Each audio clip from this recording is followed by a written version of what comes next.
राधे कृष्णा। कार्तिक महात्म्य 30वां अध्याय। भगवान श्री कृष्ण चंद्र जी महाराज ने कहा, हे प्रिय, नारद जी के वचन सुनकर महाराजा पृथु बड़े विस्मित हुए। अंत में उन्होंने नारद जी का पूजन करके उनको विदा किया। इसी कारण माघ, कार्तिक और एकादशी यह 3 व्रत मुझे अत्यधिक प्रिय हैं। वनस्पतियों में तुलसी, महीनों में कार्तिक, तिथियों में एकादशी और क्षेत्रों में भी श्री द्वारका जी मुझे बहुत प्रिय है। जो प्राणी जितेंद्रिय होकर इनका सेवन करता है वह यज्ञ करने वाले प्राणियों से भी मुझे अधिक प्रिय होता है। जो प्राणी विधि विधान से इनकी सेवा करते हैं उनके अनुग्रह से सभी पाप दूर हो जाते हैं।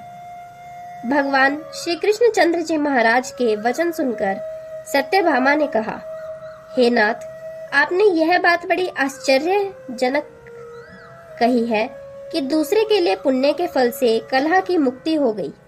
यह प्रभावशाली कार्तिक मास आपको अत्यधिक प्रिय है कि जिससे पतिद्रोह का पाप केवल स्नान के पुण्य से ही नष्ट हो जाता है। दूसरे प्राणी द्वारा किया हुआ पुण्य उनके देने से कैसे मिल जाता है, यह आप मुझे बतलाइए। इस पर भगवान श्री कृष्ण चंद्र जी महाराज ने कहा, बिना दिया हुआ पुण्य और पाप जिस कर्म द्वारा मिलता है सो सुनो।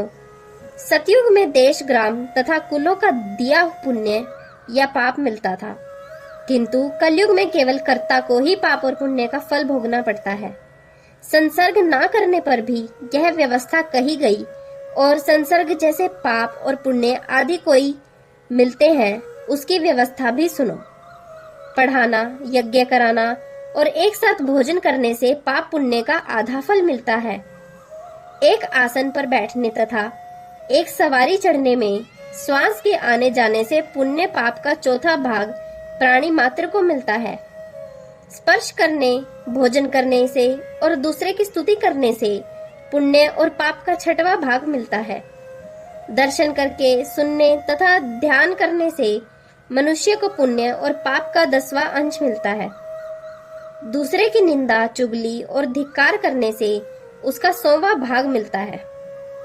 पुण्य करने वाले मनुष्य की जो कोई सेवा करता है वह सेवा का भाग लेता है और अपना पुण्य उसे देता है। स्त्री, नौकर और शिष्य के अतिरिक्त जो मनुष्य दूसरे से सेवा करवाकर उसका पैसा नहीं देता तो वह सेवक उसके पुण्य का भागी होता है। पंक्ति में बैठे हुए भोजन करने वाले भक्तों की पत्तल जो व्यक्ति लांघता है वह उसको जिसकी की पत्तल उसने लांघी है अपने पुण्य का 6वां भाग देता है। स्नान तथा ध्यान आदि करते हुए मनुष्य से जो व्यक्ति बातचीत करता है या उसे स्पर्श करता है वह अपने पुण्य का 6वां भाग उसे दे देता है। जो मनुष्य धर्म के कार्य के लिए दूसरों के लिए धन मांगता है वह पुण्य का भागी होता है।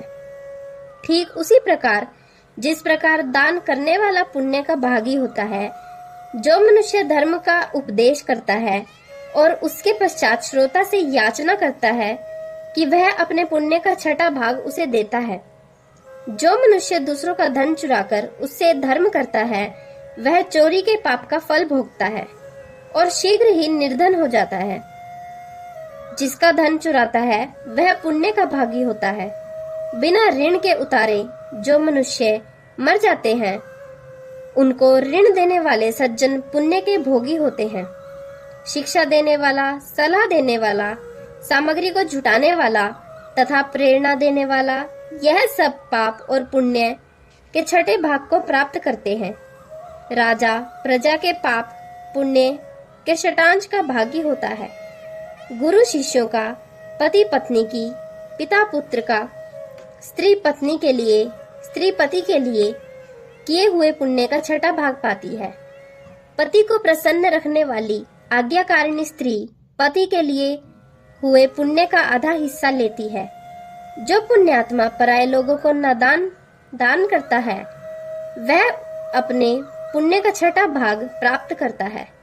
जीविका देने वाला मनुष्य जीविका ग्रहण करने वाले मनुष्य के पुण्य से 6वें भाग को प्राप्त करता है। इस प्रकार दूसरों के किए हुए पुण्य अथवा पाप बिना देने के भी दूसरे को मिल सकते हैं, किंतु यह नियम जो कि मैंने बतलाए हैं कलयुग में लागू नहीं होते।